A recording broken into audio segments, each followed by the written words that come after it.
હોટલો એ ઉભા રહ્યો એટલે 20-20 રૂપિયામાં રેકડીમાં મળીએ. હા, અમારે શિવરાત્રીના મેળામાં એક જણો કેસેટો વેચતો હતો, સીડી કેસેટ. પાછો બોલતો જતો હતો, 2 કીર્તિદાનમાં માયો આયર મફત.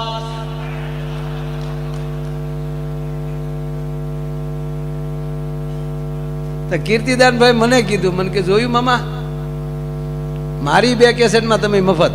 મેં કીધું મફત લેવા હાટું તારી 2 લઈશ. બોલ,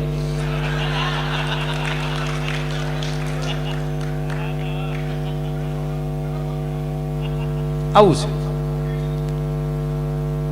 જો કે મારો જીગરજાન છે, મને એમ હતું કાંઈ આવડું મોટું છે એટલે લગભગ ભેગા કરશે.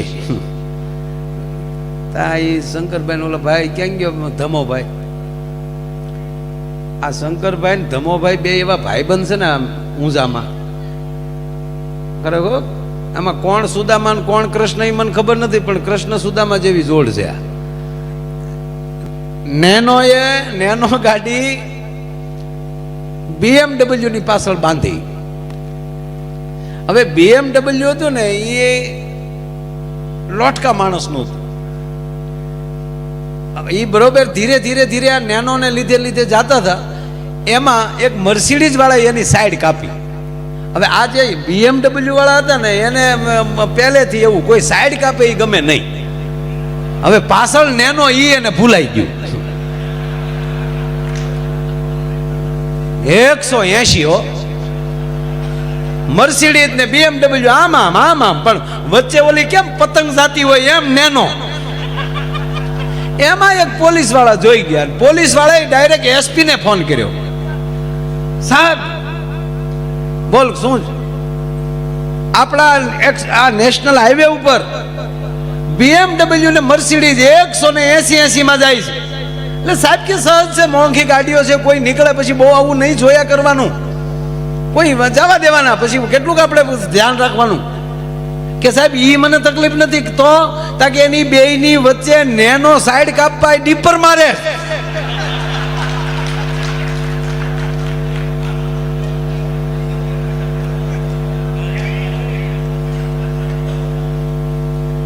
એટલે ઘણીવાર આવું થઈ જાય. આપણે કોને લીધે ચાલીએ છીએ, આપણને કોણ લીધે જાય છે એ કોઈ અસ્તિત્વ નક્કી કરતું હોય છે. ક્યાંક આપણી લિંક લાગેલી છે જ. આપણે જીવનની શરૂઆત કરી છે ત્યારે કોઈને આપણે લક્ષ્ય બનાવ્યા જ છે, સદગુરુ બનાવ્યા જ છે કે આ વ્યક્તિ જેવું મારે બનવું છે. અરે છોડો, તમે તમારા બૂટની આમ દોરી બાંધતા હોવ ને ત્યારે પહેલી વાર કોઈક દોરી બાંધતા ને જોયો છે ને એ તમારા મગજમાં આવતો જ હશે. તમે તમારું શર્ટના બટન ફિટ કરતા હો ત્યારે તમે કોઈ એવી સ્ટાઇલથી કોઈ શર્ટના બટન ફિટ કરતો હોય એ તમને મગજમાં આવશે જ. એટલું નહીં, તમે તમારા ઘરે જમવા બેસો એમાંય કોઈકની એમ કહેવાય અદા તો ક્યાંક હશે જ. ગમે એટલું પ્લેન ફાસ્ટ હાલતું હોય પણ ગમે નક્કી જ કરી લેવાનું કે એ કોઈ પણ રનવે ઉપરથી જ ઉડ્યું છે. રનવે હોય ટૂંકા પણ જો ઉડાન આપી દે ને પછી એનો અંત નથી આવતો. સાહેબ એમ આપણું ઘરનું આંગણું તો બહુ ટૂંકું હોય છે પણ માવતરના સંસ્કાર આપણને એવડી ઉડાન આપી દે છે ને કે પછી આકાશ આપણને નાનું દેખાતું હોય છે ભલામણ. એટલે સંસ્કારની જરૂર, ભાવની જરૂર. નહીતર હમણાં એક 80 વર્ષના ડોશીમાં કોર્ટમાં ગયા, 80 વર્ષના, અને વકીલ રાખ્યો અને કોર્ટમાં મૂક્યું કેસ. જજ સાહેબ આમ જો કેસ વાંચીને કીધું કોણ છે કે આ માડી કેટલા વર્ષ થયા? તાતે શું કામ છે? જેટલા વર્ષ થાય એટલા વર્ષ. હવના ધંધા હવ કરો ને. માણાની વેશમાં ઉંમર પૂછતો શરમાતા નથી કે માં હું એમ નથી કેતો તમારા કેટલા વર્ષ તાકે 80 વર્ષ છૂટા છેડા મારે લેવા છે, તે મારે છૂટા છેડા લેવા. તારો દાદા મને નહીં જામે ને નહીં જામે કે પણ 80 કાઢી નાખ્યા ને હજી નહીં નથી મારે એની ભેગું રહેવું. ના પાડીને મને છૂટા છેડાનો કેસ કરી દે કે પણ માડી પણ હવાનું નથી થવાનું. મેં તારા દાદાની સહી લઈ લીધી છે, એને ખબર વગી નહીં. એ નાના ભેગા રહેશે, હું મોટા ભેગી રહી. પણ મારે એની ભેગું નથી રહેવું. કે પણ માં તમને તકલીફ શું છે? તકલીફ બીજી કાંઈ નથી. એને જે મને કહેવું હોય ને એ બધું કહી દે, અને પછી હું બોલવાનું ચાલુ કરું ને તો એ કાનમાં લી ઓલું સાંભળવાનું મશીન કાઢી નાખે. જિંદગી આ જ છે મારા વાલા. કોક શું બોલે ને એ બહુ ન સાંભળવું. આપણે કેવું જીવવું નિર્ણય આપણે કરવાનો હોય છે ભલા માના. અને એક આનંદ મને એ છે,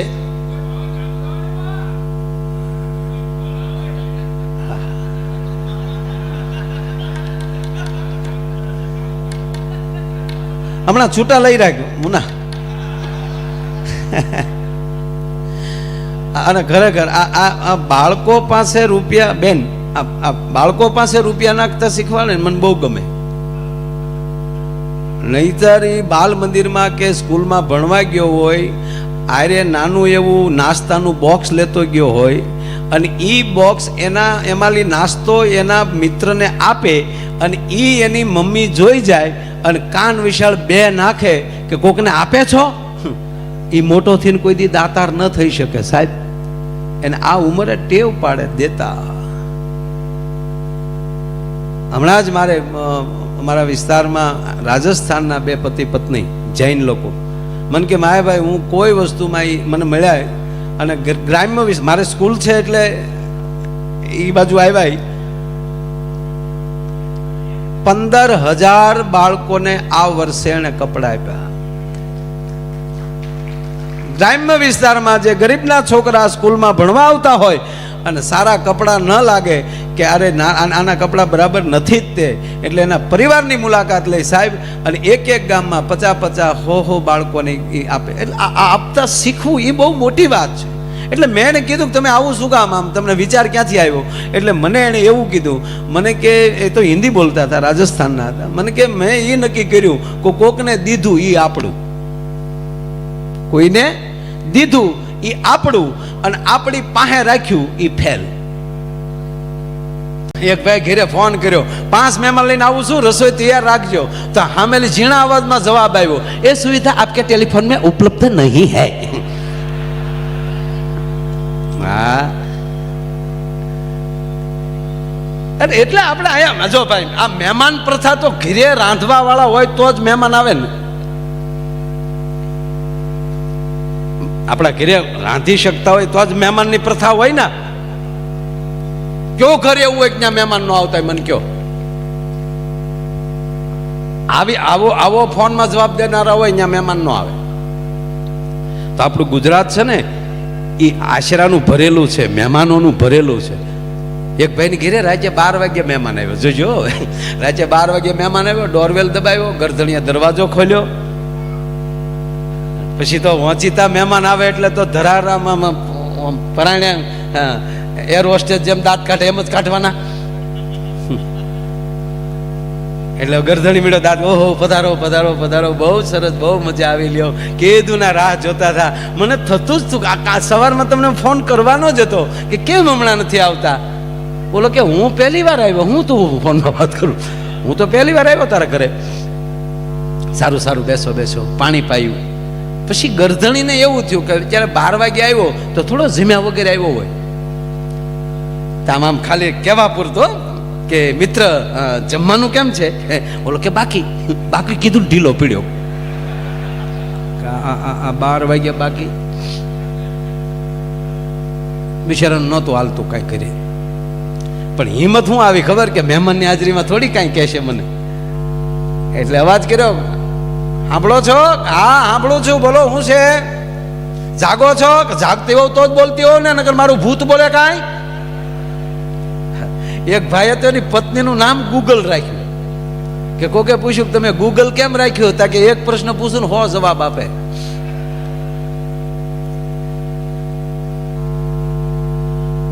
આ મહેમાન આવ્યા હતા કે હા મેં ભાડ્યા જોયા મેં કે પણ જમવાનું બાકી છે. કે સવારે નાસ્તા આવે, આ ધર્મશાળા નથી, મન ભાવે એમ દોડ્યા આવે. અરે કે પણ મારો મિત્ર, તમારો મિત્ર હોય તો સવારે નાસ્તો ન કરે, અત્યારે ન જમે તો શું ગુજરી જશે? હવે મહેમાન સાંભળે એમ ઝપટ બોલે ને લાઈટ જાય ને આવે, લાઈટ જાય ને આવે. અરે પણ તું સમજે છો, હું ખોટું ખોટું નથી કેતો, હકીકત આવ્યા છે. જો બિચારો મજાક નથી કરતો, સાંભળ, હકીકત આવ્યા છે કે પણ હકીકત મેં જોયા જ છે. એ હવારે નાસ્તા રે કે પણ ભૂખ્યા થોડા સુવે, એનો બાપે હુવે. હવે મહેમાનના બાપ સુધી વાત ગઈ હો, અને પછી તો ગરદડીને પગથી માથે માથેથી રહેમાન ગઈ. મારા મિત્રની હાજરીમાં મારું અપમાન ને મારા મહેમાનનું અપમાન, ઊભી રહેજે એમ કરી મારવા દોડ દીધી. મારવા જ્યાં દોડ દીધી ને ત્યાં ગરદણી જે મહેમાન હતો ને બહુ હોશિયાર હતો, એને પકડી લીધો. અને આપણા પુરુષના મીટર નોખા છે, કોઈ પકડે ને એમ ડબલ થાય. જોજો કોઈ કોઈ કોઈ પુરુષ આમ રોડ ઉપર અમુક કોક જો બાંધતા હોય તો પકડી રાખશે ને તો ખીચા ફાડી નાખશે. મૂકી દે, મૂકી દે. પછી તમે એને મૂકી દો ને તો ઢીલો પડી જાય. પછી ઊભો પકડે, હવે આવી જાય આબુ રોડ બાજુ. હવે આગળ જ પકડ્યો નતો માનતો, એમ મહેમાન હોશિયાર, એને પકડ્યો ને ગરદણી ડબલ થયો. રહેવા દે મિત્ર, રહેવા દે. ઓલો કે ના ના ના કરતા બે રૂમમાં જ્યાં બેન બેઠા હતા ત્યાં જઈને ઓલા એના પતિએ એક ઠપાટ મૂકી અને લાઈટ ગઈ. 15 મિનિટ પછી લાઈટ આવી.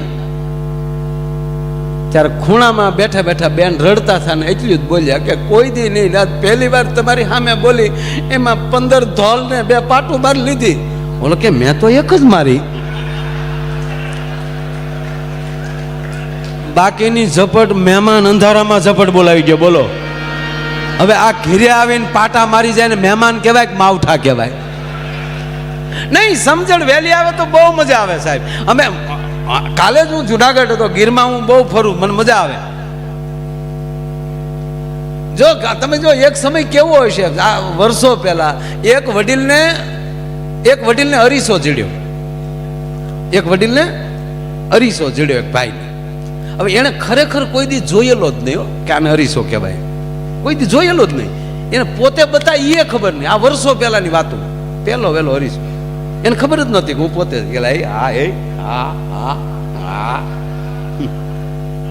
સાહેબ 2 મિનિટ બેસો, આ વાત પર નાખું ત્યાં હું આ એક વાત પૂરી કરી નાખું. અરીસા વાળી સોરી હો, અરીસો જડ્યો. ગામડાનો માણસ, હાવ અભણ, કોઈ દી અરીસો જોયેલો નહીં, અને અરીસો કહેવાય. આપણે પોતે આવા બતાવી એ ખબર જ નહીં. અને એ તો આમ જો વાહ હે વાહ, હા કોક આવે ને તો તરત આમ પાછું છુપાવી દે, ભૈયા જાય તરત કરે વાહ વાહ. 3 દી ઘીરે જ ન ગયો. એની પત્નીને એમ થયું મારું ઘૂઘલું 3 દી થઈ ગયું ક્યાં? તે બેન ભાત લઈને ન્યા ગઈ. તેના પત્ની ન્યા ગયા ને ભાત લઈને, ટિફિન લઈને, આમ જોતો હતો. એની પત્નીને આવતા જોઈ ગયો ને, અને આને છુપાવી દીધું પાછું. એની પત્નીને શું મારા રોયે ક્યાંક છુપાવ્યું છે. જમવા બેસાડી, વાતવે વળગાડી અને ધીમેક દિન પછેડી લઈ લીધી. ખોલ્યું તો અરીસો. બિચારી એને નહોતો જોયો. એ ટકલ લઈ જાય કે મારો રોયો ઘરે ક્યાંથી આવે?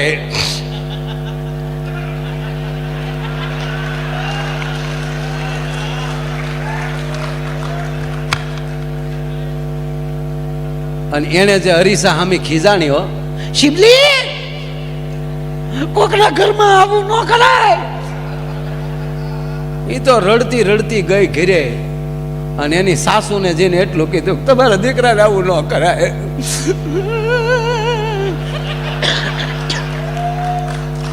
એના સાસુએ કીધું શું મારા દીકરે કર્યું? તમારા દીકરાને આવું ન કરાય. મને પૂછ્યું હોત તો હું ના ન પાડત. એક વાડીએ રેત ને એક ઘીરે રે, પણ મને આવી રીતે નહોતી છેતરવી. પણ કે મારા દીકરે શું કર્યું? એ તો કે બીજી બાઈ લાવ્યો. ક્યાં છે? કા રહી? હવે એ ડોશીમાં એ બિચારે જોયેલું નહીં કોઈ દી અરીસો. તો ડોશીમાં એ મીડ્યા રડવા કે મારો રોયો લાવ્યો ને હાવ બુઢી લાવ્યો. સમજણ દે તો ભેગું ધન દે, નહીતર તારી સમજણ પાછી વાળ. એક તો સમજણ એમાંય નિર્ધન, આવા બબે ધક્કા સીધ માર્યું. બસ સમજણ આવી જાય. જો અને છેલ્લી વાત 1 જ મિનિટ કહી, અને મારે ભાઈને જે આપણે પ્રોગ્રામ ચાલુ જ નથી કર્યો, ગણપતિ બાકી છે. આજે ક્યારે પૂરું થાય નક્કી નહીં. કારણ કે હું આજે 180 ની સ્પીડમાં આવ્યો છું. એવું હતું કે રૂપાણી સાહેબ ને બધા હોય ત્યાં ભળી જાય. પછી જીતુભાઈ કીધું કે હું સૌ નહીં, ભાવનગર વતી તું મોડો આવ્યો તો હાલ છે.